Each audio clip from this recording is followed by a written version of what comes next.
ચાલો attention, miss Usha, camera start થાય છે. ચાલો, તમારી આંખ મારી આંખ સામે રાખો. હોશમાં અશ્રુ લાવો, ગાલમાં રતાશ ચડાવો, આંખમાં ભાવ લાવો, ઝપુટી ઊંચે ચડાવો, ગરદનમાં વાંક લાવો. હરિયાપ જરા કેરેક્ટર સમજો.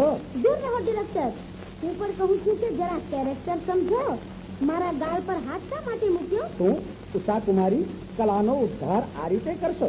મારા સ્પર્શથી તમને કંપ થશે, અને કંપ થશે તો જ કેરેક્ટરમાં સાચું રોમાન્સ આવશે. હું કઈ અલીબાગથી નથી આવી. રોમાન્સ અને કલા મારી રગે રગમાં ભરી છે. મિસ્ટર, કલાને બહાને પશુતા ન પોસાય એ સમજાવવા તો હું આ ધંધામાં પડી છું.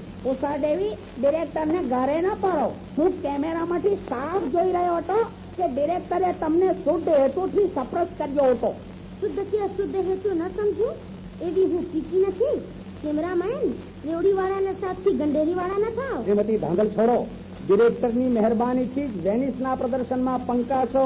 હા, પબ્લિસિટી સાચી નથી. Damn that publicity, this cause chastity. આપણા ધંધા પર સમાજ ચારે તરફથી કટાક્ષ કરી રહ્યો છે. આપણી પબ્લિસિટી પાછળ ટીકાઓના પુસ્તકો લખાય છે, અને આપણે ચારિત્રહીન હોઈએ તો સમાજની શું નથી કરવાના હતા. બ્રેવો મિસ ઉષા, તમે મને સાચી કલા સમજાવી. તમારા જેવી કલાવાન કુમારિકાઓ 1936ની એક્ટ્રેસોને અનુપમ બોધપાઠ આપશે. ચાલો, હું મારું કોરસ શરૂ કરું છું, તમે મ્યુઝિક શરૂ કરો.